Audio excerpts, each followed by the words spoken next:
Good morning all of you. Today I am going to explain chapter number 2 All Together. All Together का कुछ part हमने पढ़ लिया था.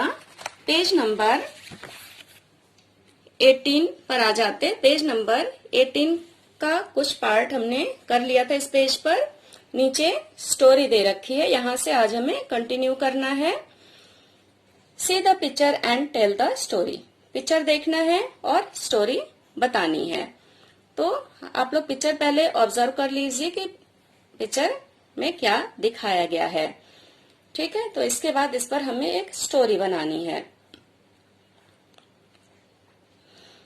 इन the first picture we can see a potter with his donkey. हम first picture में क्या देख सकते हैं कि एक पॉटर है, अपने डोंकी के साथ है. Early in the morning the potter dig up clay outside the village and brings it back to his home with the help of his donkey. और सुबह सुबह पॉटर गांव के बाहर जाता है, वहां से मिट्टी खोदता है और अपने डोंकी पर लोड करके घर लेकर के आ जाता है. Then potter soak the clay and prepares them for further shaping. और उसके बाद वो क्या करता है कि मिट्टी को सोक कर देता है, भिगो करके रख देता है ताकि उससे वो अलग अलग तरीके के बर्तन बना सके. He puts the clay on the wheel and carves out different kind of pot. इसके बाद वो मिट्टी को व्हील के ऊपर रखता है और अलग अलग प्रकार के बर्तन बनाता है. He loads up the pots on a truck and take them to the city. इसके बाद जब वो बर्तन बन जाते हैं उनको पका लेता है आग में रख करके. तो उसके बाद वो बर्तन रेडी हो जाते हैं और उनको वो ट्रक पर लोड करके शहर की तरफ ले जाता है. After reaching the city he would sell the pots to all different kinds of people और different kinds of purpose. तो मार्केट में ले जाने के बाद वो अलग अलग तरीके के लोगों को अलग अलग तरीके के पर्पस के लिए सेल करेगा, क्योंकि ये जो मिट्टी के बर्तन होते हैं वो अलग अलग पर्पस में यूज किए जाते हैं. कोई पानी भरता है, कोई धार्मिक कार्य के लिए लेता है या बहुत सारे और भी डिफरेंट वर्क होते हैं. Now come to the page number 19. Here is some question answers. Think and say. From where does the potter brings grass for the donkey? Potter donkey के लिए grass कहाँ से लेकर के आएगा? तो ये सारे question answer हम नोटबुक से कंप्लीट करेंगे.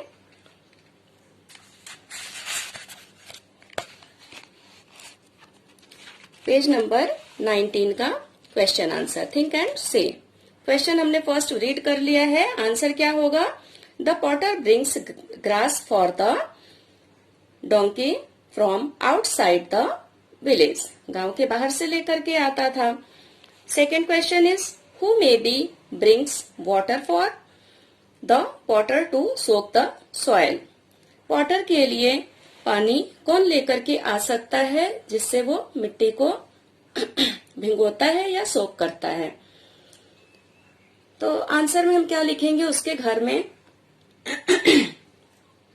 जो भी फैमिली मेंबर होंगे, फैमिली में कौन कौन हो सकता है? मदर हो सकती, फादर हो सकते हैं, डॉटर, वाइफ एंड सिस्टर या ब्रदर, कोई भी हो सकता है. तो आपको जो भी सही लगे आप वो कर सकते हो. मेरे हिसाब से आइदर हिज डॉटर और wife brings water for the potter to soak the soil. उसकी पुत्री या फिर उसकी वाइफ उसकी इस काम में हेल्प कर सकती है. Question number 3. Who would help the potter to make pots. Potter के पॉट बनाने में कौन हेल्प करेगा? Potter's wife helps the potter to make pot. Potter की वाइफ उसकी हेल्प करती है पॉट बनाने में. Question number 4. What may the potter require to fire the pot? जो मिट्टी के बर्तन बनाते हैं जो कच्चे होते हैं, तो उनको पकाने के लिए फायर की जरूरत होती है। उसको आग में भट्टी में डाल करके पकाते हैं या बेक करते हैं। तो उसके लिए उसको क्या सामान चाहिए होगा? तो क्या चाहिए हो सकता है उसको? कोयले में पकाते हैं, या फिर अगर कोयला नहीं अरेंज कर सकता है तो ड्राई ग्रास भी और लकड़ी के टुकड़े भी वो यूज कर सकता है। तो आंसर क्या करेंगे? The potter may require wood, coal, dry grass etcetera to fire the pot. ये क्वेश्चन हमारा 4 तक हो गया कंप्लीट। नेक्स्ट पेज पर question number 5। Who would sell the things required for heating the pot to the potter? Potter को जिन चीजों की जरूरत है पॉट को हीट करने के लिए, गर्म करने के लिए, बेक करने के लिए, वो सामान उसको कौन प्रोवाइड करेगा, कौन बेचेगा उसके लिए, उसको देगा कौन? आंसर क्या करेंगे? अ वुड कटर। वुड कटर क्यों? क्योंकि जो लकड़ी काटने वाले लोग होते हैं जंगल में जाके लकड़ियां काटते हैं और उसको शहर में जाकर के बेचते हैं या गांव में जाकर के बेचते हैं, तो एक वुड कटर ही उसको सामान प्रोवाइड कराएगा। तो हम क्या लिखेंगे? A wood cutter sells the things required for heating the pot to the potter. Question number 6। Have you ever purchased a pot? क्या आपने कभी कोई पॉट परचेज किया है, खरीदा है? Yes, I have purchased a pot during the summer season two keep water cool. हाँ, मैंने पॉट खरीदा है जब गर्मियां होती हैं तो पानी को ठंडा रखने के लिए। Question number 7। What other purpose in the pot used for? और किस किस दूसरे पर्पस से पॉट यूज किया जाता है? तो पानी तो हम भरते हैं नॉर्मली, सबको पता, उसके अलावा आंसर क्या करेंगे? Pot is also use to store grains in the village and also use for religious purpose. तो गांव में क्या होता है कि लोग मिट्टी के बर्तनों में, जो बड़े बड़े बर्तन होते हैं, उसमें ग्रेन्स, अनाज को इकट्ठा करके रखते हैं, या फिर जो धार्मिक कार्य होते हैं, कलश स्थापना करते हैं, या बहुत सारे और वर्क होते हैं जिसमें इस पॉट की जरूरत होती है। तो ये क्वेश्चन आंसर्स हमारे कंप्लीट हो जाते हैं। नीचे क्या है? Think and write. सोचो और बताओ। Various kind of profession are connected with each other. जो अलग अलग तरीके के प्रोफेशन होते हैं वो एक दूसरे से कनेक्टेड होते हैं। Explain giving instance how the following things are united और कनेक्टेड विथ वेरियस प्रोफेशन। तो ये आपको यहाँ पर बॉक्स दे रखा गया है, तो इसको आपको शो करना है कि कैसे ये जो सारे कार्य हैं वो एक दूसरे पर डिपेंड हैं या कैसे कनेक्टेड हैं। अभी पॉइंट है पॉट। यहाँ पर कॉलम में क्या क्या दे रखा हुआ? Profession, Potter, driver, businessman. ये इस प्रोफेशन में जो पॉट मेकिंग का जो प्रोफेशन है, इसमें किस तरीके से पॉटर, ड्राइवर और बिजनेसमैन किस तरीके से आपस में कनेक्टेड हैं, हाउ दे आर कनेक्टेड इस प्रोफेशन में पॉट बनाने के। तो पॉटर का क्या काम होता है? मेक्स पॉट, पॉट बनाता है। ड्राइवर का काम क्या होता है? ट्रांसपोर्ट पॉट्स, ड्राइवर उनको मार्केट तक लेकर के जाता है। और बिजनेसमैन का क्या काम होता है? Sells pot. तो इस तरीके से ये तीनों एक दूसरे के साथ कनेक्टेड है, एक दूसरे के बिना ये अधूरे हैं, अकेले ये काम नहीं कर सकते। नीचे आइसक्रीम। तो profession, how are they connected? कौन कौन? एनिमल हस्बेंड्री, बिजनेसमैन और वेंडर्स। तो ये तीनों आपस में एक दूसरे से कैसे कनेक्टेड हैं आइसक्रीम मेकिंग में? Animal husbandry collect milk, businessman buy milk and make ice cream, and vendors sells ice cream. तो इस तरीके से ये तीनों मिलकर के आइसक्रीम का काम करते हैं। Clothes profession, how are they connected? कैसे ये तीनों कनेक्टेड हैं? Tailor stitch clothes, shopkeeper buy and sells clothes, washerman wash the clothes. तो इस तरीके से ये तीनों कनेक्टेड हैं। Now come to the page number 19। यहाँ पर रीड में हम देख लेते हैं कि क्या लिखा हुआ है। Many people toil hard to provide facilities to us. Toil hard यानी कि कठिन परिश्रम। जो बहुत सारे लोग होते हैं हमको सुविधाएं उपलब्ध कराने के लिए बहुत कठिन परिश्रम करते हैं। All works are equally important. सारे वर्क जो हैं वो एक जैसे ही इम्पोर्टेंट हैं। No work is considered low और हाई। कोई भी काम को बड़ा या छोटा नहीं माना गया है या नहीं माना जाना चाहिए। Depending on each other we all live an easy life. एक दूसरे पर डिपेंड रह करके ही हम सब एक आसान जीवन जी सकते हैं।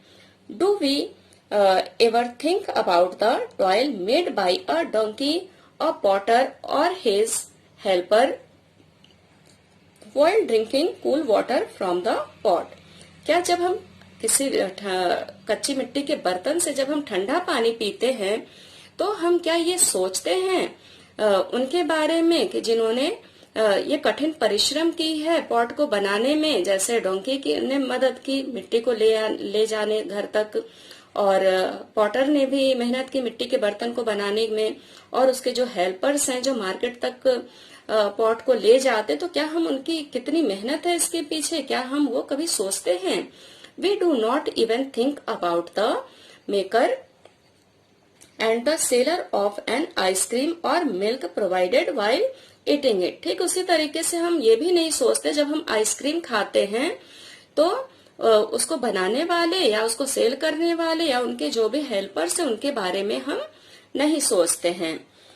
We should ask ourselves whether we are harming the nature while making use of the sources available to us। ठीक इसी तरीके से हमको जो नेचर ने चीजें प्रोवाइड कराई है उसके बारे में भी जब हम उसको नुकसान पहुंचाते हैं तो हम उसके बारे में भी हमको खुद से ये सोचना चाहिए, क्योंकि हम लोग प्रकृति को तो नुकसान पहुंचाते ही हैं, सबको पता है। We should protect the preserve our environment and the giver of all necessities of our lives। तो हमें जीवित रहने के लिए जो प्रकृति ने हमको चीजें प्रोवाइड की है उनको हमें प्रिजर्व और प्रोटेक्ट करना चाहिए, उनकी सुरक्षा करनी चाहिए। It should be our moral duty to have a passion of homage for it. Passion यानी कि जुनून, होमेज यानी कि श्रद्धा। तो इसके लिए जो नेचर ने हमको जो चीजें दी है उसको सेफ रखने के लिए, सेव करने के लिए हमको जुनून लेना पड़ेगा और उसके प्रति हमारी श्रद्धा होनी चाहिए, तभी हम प्रकृति की रक्षा कर पाएंगे। We should have a respectful attitude towards it. और हमको एक रिस्पेक्टफुल एटीट्यूड यानी कि रवैया रखना चाहिए इसके प्रति। हमें जो प्रकृति ने चीजें प्रोवाइड की है हमारे लिए उसकी हमें सुरक्षा करना चाहिए और उसके रिस्पेक्ट करनी चाहिए। नीचे क्या है? मेनी और times we harm nature to avail various facilities. Avail यानी कि लाभ। तो बहुत बार हम क्या करते हैं, प्रकृति को हम अपने लाभ के लिए, बहुत सारी हमारी सुविधाओं के लिए हम नेचर को हार्म पहुंचाते हैं। Our life is dependent upon many natural resources and people. हमारी जो लाइफ है वो बहुत सारे नेचुरल रिसोर्सेज पर और लोगों पर निर्भर करती है। तो इस चीज का हमें ध्यान रखना चाहिए कि इसको हम नुकसान नहीं पहुंचाएं। अभी ये ऑरेंज कॉलम में क्या लिखा हुआ? Many hands make light work. जब हम बहुत सारे लोग मिलजुल करके काम करेंगे तो क्या होगा? हमारा वर्क आसान हो जाएगा। United we stand, divide we fall. अगर हम संयुक्त होकर के खड़े रहें तो हम गिरने से बच सकते हैं। तो ये दो अच्छी बातें अपने जीवन में जरूर उतारना चाहिए इंसान को।